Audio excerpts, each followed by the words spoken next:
Suryaning adalah gadis berusia 23 tahun yang hidup di sebuah desa kecil yang terletak di Subang, Jawa Barat. Desa itu terletak di antara sawah dan kebun yang menghijau, memberikan kesan damai dari kejauhan. Namun, kehidupan di dalamnya tidak selalu setenang pemandangannya. Rumah Suryaning, yang berukuran kecil dan terbuat dari anyaman bambu, sudah mulai reot dan tidak lagi bisa melindungi mereka dari cuaca buruk.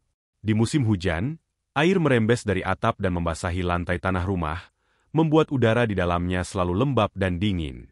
Sementara saat kemarau, udara di dalamnya menjadi sangat amat panas, hingga rasanya seperti hidup di dalam oven yang menyala. Sejak kecil, Suryaning terbiasa dengan kerja keras. Ibu Suryaning, almarhumah Bulastri, adalah seorang buruh tani yang setiap hari bekerja di sawah orang lain. Ketika masih hidup, Bulastri sering membawa Suryaning dan adiknya, Dimas, ikut bekerja di sawah atau di ladang tetangga demi mendapatkan sedikit tambahan upah. Kehidupan mereka dulu memang sudah sulit, namun masih terasa lengkap dengan kehadiran ibu yang penuh kasih. Ketika Bulastri jatuh sakit dan tak mampu lagi bekerja, beban hidup keluarga semakin berat. Bulastri menderita penyakit paru-paru yang membuatnya sering batuk dan sulit bernapas.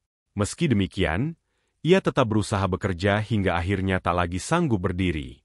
Penghasilan yang sudah sedikit semakin berkurang, dan Suryaning mulai merasa cemas akan masa depan mereka. Suryaning, yang saat itu baru lulus SMP, mulai mengambil alih tanggung jawab rumah tangga sambil mencoba mencari pekerjaan untuk menambah penghasilan keluarga.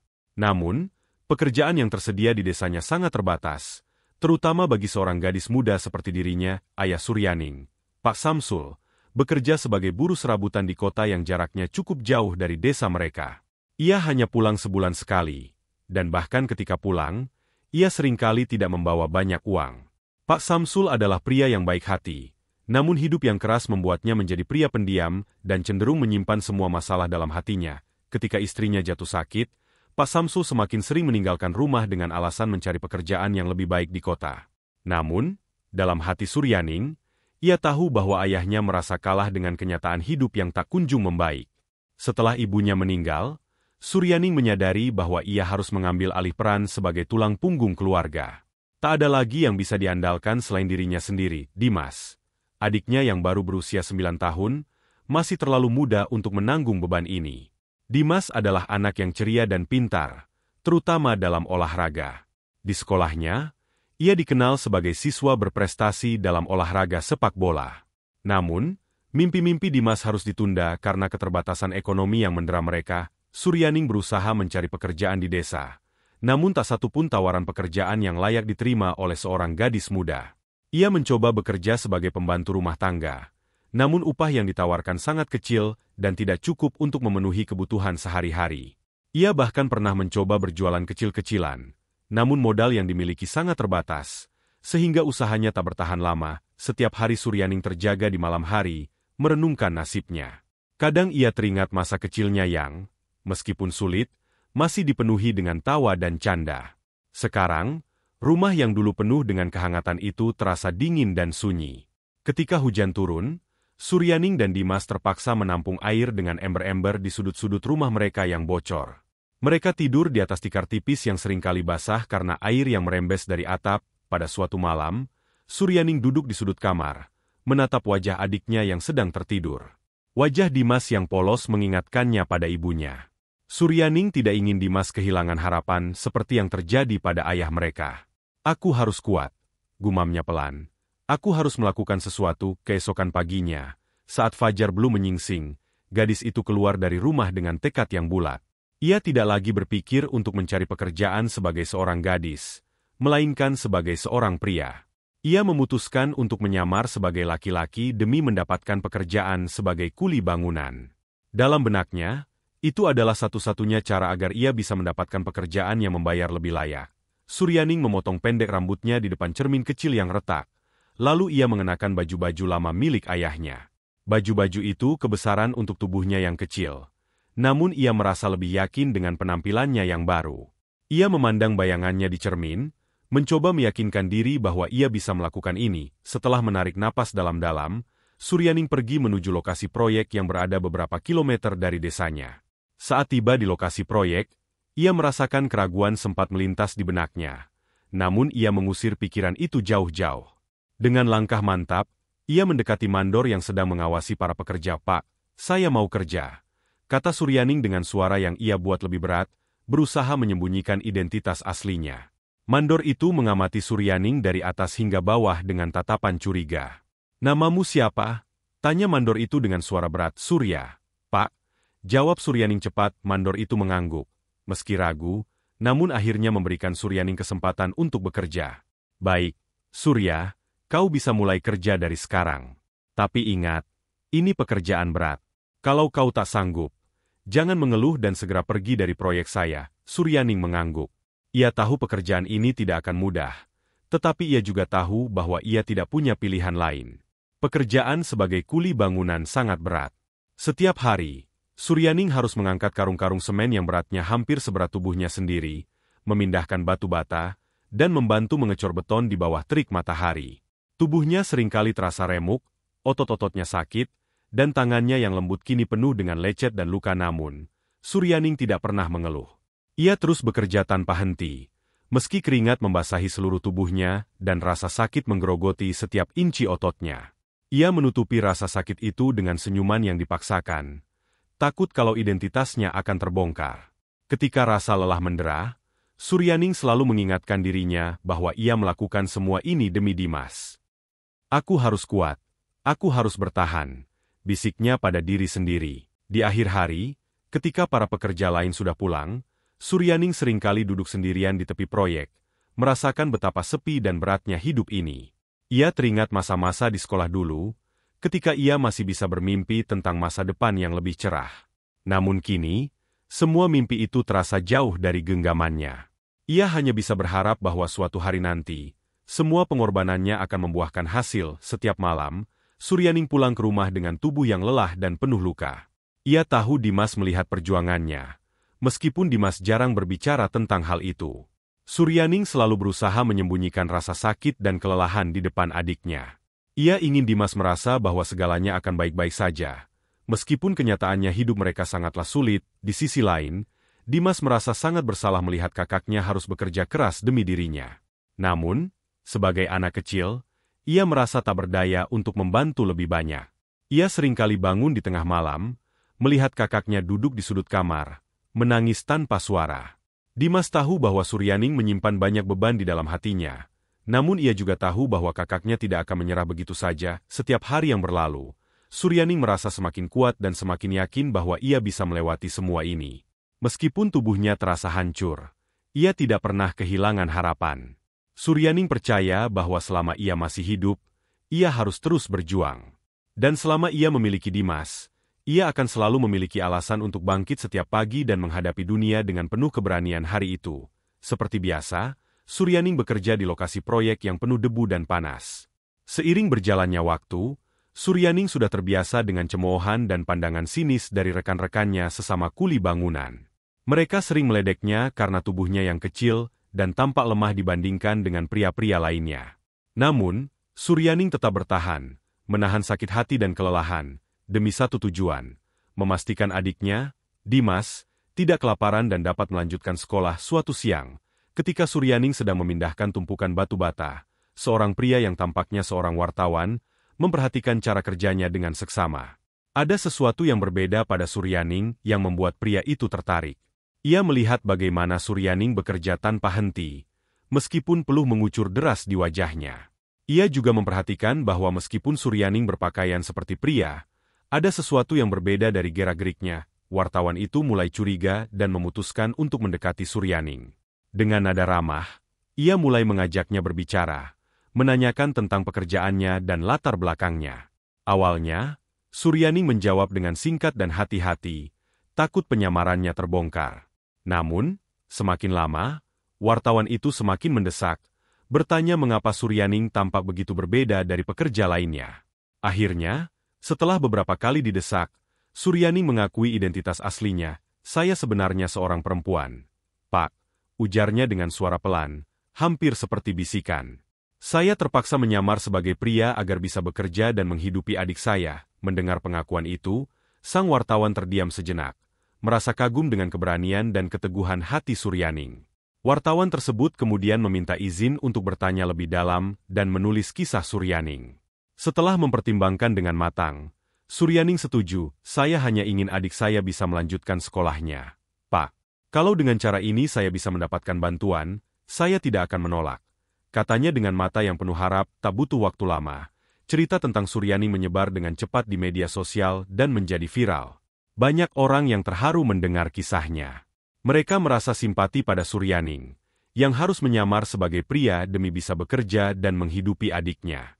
Berbagai komentar mengalir di internet, memuji keteguhan hati dan keberanian Suryaning. Ada yang menyebutnya sebagai pahlawan, ada juga yang merasa marah karena sistem yang memaksa seorang wanita untuk melakukan pekerjaan berat yang seharusnya tidak perlu dilakukan seorang diri. Dengan viralnya cerita tersebut, bantuan mulai datang dari berbagai arah. Beberapa organisasi sosial dan komunitas di Subang mulai menggalang dana untuk membantu Suryaning dan Dimas. Tidak sedikit pula warga yang secara sukarela datang langsung ke rumah Suryaning untuk memberikan bantuan berupa sembako, uang, dan pakaian.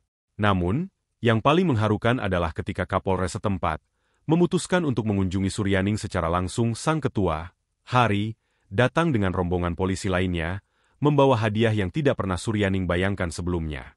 Ketika mereka tiba di rumah kecil yang ditempati Suryaning dan Dimas, suasana menjadi sangat emosional. Hari, yang merupakan sosok yang sangat dihormati di daerah tersebut, merasa tergerak oleh kisah Suryaning. Ia tahu bahwa sebagai aparat penegak hukum, tugasnya tidak hanya menjaga keamanan, tetapi juga memberikan perhatian kepada warga yang membutuhkan. Setelah berbicara sebentar dengan Suryaning, Hari menyerahkan sebuah gerobak es teh manis lengkap dengan peralatan dan bahan baku kepada Suryaning. Suryaning, ini adalah bentuk penghargaan dan dukungan kami kepadamu. Kami semua sangat bangga dengan perjuanganmu. Dengan gerobak ini, semoga bisa membantumu untuk memulai usaha sendiri, sehingga kamu tidak perlu lagi bekerja sebagai kuli bangunan. Ucap Hari sambil tersenyum hangat. Suryaning yang menerima hadiah tersebut tak kuasa menahan air matanya. Semua rasa lelah, kesedihan, dan ketakutan yang selama ini ia pendam tiba-tiba pecah menjadi isak tangis bahagia. Terima kasih banyak, Pak Kapolres. Ucap Suryaning dengan suara yang bergetar, sambil menggenggam tangan Hari dengan erat. Saya benar-benar tidak menyangka bisa mendapatkan bantuan sebesar ini. Selain gerobak es teh, Kapolri juga memberikan beberapa uang tunai hasil dari para anggota lainnya yang dengan sukarela menggalang dana untuk membantu Suryaning dan Dimas. Kami juga akan memastikan banyak orang yang tahu di mana tempatmu berjualan. Kami ingin kamu bisa menjalankan usahamu dengan lancar. Ucap Hari saat itu, Dimas yang tadinya hanya diam dan berdiri di samping kakaknya, tiba-tiba memeluk Suryaning erat-erat. Kakak, kita nggak usah susah-susah lagi, bisiknya sambil menangis. Suryaning membalas pelukan adiknya, merasa beban berat yang selama ini menekan dadanya perlahan mulai terangkat. Malam itu, setelah semua tamu pergi, Suryaning duduk di depan rumahnya sambil memandangi gerobak es teh yang baru saja diberikan kepadanya. Di sampingnya, Dimas yang masih diliputi kegembiraan terus bercerita tentang rencananya untuk kembali bersekolah dan melanjutkan hobinya di bidang olahraga panjat tebing. Kak, aku bakal belajar yang rajin. Aku pengen jadi adik yang bisa kakak banggakan. Semoga ibu juga bangga sama kita ya. Ujar Dimas dengan semangat. Mendengar itu, Suryaning hanya bisa tersenyum, meskipun hatinya masih dipenuhi kekhawatiran. Meskipun ia kini memiliki gerobak es teh dan bantuan dari berbagai pihak, Suryaning tahu bahwa tantangan hidup belum berakhir. Masih banyak hal yang harus ia hadapi, termasuk memastikan usaha barunya ini bisa berjalan dengan baik. Keesokan harinya, Suryaning mulai merancang rencana usahanya. Ia tidak hanya sekadar berjualan es teh manis, tetapi juga ingin menjadikan usahanya lebih menarik dan bisa bertahan lama. Suryaning tahu, keberhasilannya tidak hanya bergantung pada modal yang ia miliki, tetapi juga pada kemampuannya untuk menjalankan usaha dengan baik. Ia mulai belajar dari internet, membaca tips-tips tentang berjualan yang efektif, dan mencari tahu tempat-tempat strategis di kota yang bisa mendatangkan banyak pelanggan. Dengan dukungan dari Polres, Suryaning akhirnya mendapatkan izin untuk berjualan di dekat alun-alun kota, tempat yang ramai dikunjungi orang setiap harinya. Tempat itu dipilih bukan hanya karena strategis, tetapi juga karena letaknya yang dekat dengan sekolah Dimas, sehingga ia bisa tetap mengawasi adiknya. Hari pertama berjualan, Suryaning merasa gugup. Ini adalah pengalaman pertama baginya untuk menjalankan usaha sendiri. Namun, berkat persiapan yang matang, gerobak es teh manisnya langsung menarik perhatian banyak orang. Dengan ramah, Suryaning melayani setiap pembeli. Meskipun penjualannya belum begitu banyak, Suryaning merasa puas karena telah memulai langkah pertama menuju perubahan hidup yang lebih baik. selama beberapa minggu berikutnya, usaha Suryaning perlahan mulai berkembang. Pelanggan mulai berdatangan, tidak hanya karena rasa es teh manisnya yang segar, tetapi juga karena mereka merasa terinspirasi oleh kisah hidup Suryaning. Banyak pelanggan yang datang untuk berbincang dan memberi semangat kepada Suryaning, memberikan nasihat atau bahkan saran tentang cara mengembangkan usahanya. Suatu hari, seorang pelanggan yang sudah menjadi langganan tetap, memberi saran agar Suryaning menambah variasi minuman di gerobaknya. Coba jual juga es kopi atau minuman lain yang lagi tren, supaya pelanggan gak bosen, ujar pelanggan tersebut. Suryaning menyambut baik saran itu dan segera mencoba berbagai resep minuman baru. Ia mulai menjual es kopi, es buah, dan minuman lainnya yang sesuai dengan selera pelanggan. Peningkatan usaha Suryaning juga tidak lepas dari dukungan masyarakat Subang. Banyak orang yang datang bukan hanya untuk membeli es teh, tetapi juga untuk membantu mempromosikan usaha Suryaning di media sosial. Mereka sering memotret gerobak Suryaning, mengunggahnya ke media sosial dengan menuliskan kisah inspiratif di balik usaha tersebut. Promosi ini sangat membantu Suryaning dalam meningkatkan penjualannya dan membuat namanya semakin dikenal. Sementara itu, Dimas yang kini kembali bersekolah juga menunjukkan perkembangan yang luar biasa. Ia berhasil mendapatkan beasiswa dari sekolahnya. Berkat prestasinya di bidang olahraga, Dimas mulai mengikuti berbagai kompetisi sepak bola. Dan meskipun belum memenangkan banyak kejuaraan, ia merasa sangat bangga karena bisa melanjutkan impiannya. Suryaning merasa kehidupannya perlahan mulai berubah menjadi lebih baik. Meskipun perjalanan mereka masih panjang, Suryaning merasa bahwa ia dan Dimas kini tidak lagi sendirian. Dukungan dari berbagai pihak, baik dari pemerintah maupun masyarakat, telah memberikan mereka harapan baru. Suryaning juga merasa semakin yakin bahwa dengan kerja keras dan doa, ia bisa mengatasi segala rintangan yang ada di depan mata. Waktu berlalu, dan kehidupan kakak beradik ini perlahan semakin membaik. Usaha minuman es Suryaning semakin berkembang, dan Dimas pun semakin berprestasi di sekolah. Meskipun perjalanan mereka masih panjang dan penuh dengan tantangan, Suryaning kini merasa lebih kuat dan lebih yakin bahwa ia bisa menghadapi apapun yang akan datang. Kisah mereka menjadi inspirasi bagi banyak orang, bahkan sampai ke seluruh negeri. Mereka adalah contoh nyata dari arti tanggung jawab dan perjuangan. Suryaning telah membuktikan bahwa meskipun hidup ini penuh dengan cobaan, dengan semangat dan tekad yang kuat, kita bisa mengubah takdir dan menemukan kebahagiaan di tengah-tengah kesulitan. Demikianlah sebuah kisah penuh makna yang bisa kita ambil pembelajaran di dalamnya. Semoga kisah ini bisa memberikan nilai positif bagi penonton sekalian. Terima kasih telah menonton video ini sampai akhir. Sampai jumpa di kisah-kisah inspiratif lainnya. Jangan lupa like, subscribe dan tinggalkan jejak kalian di kolom komentar.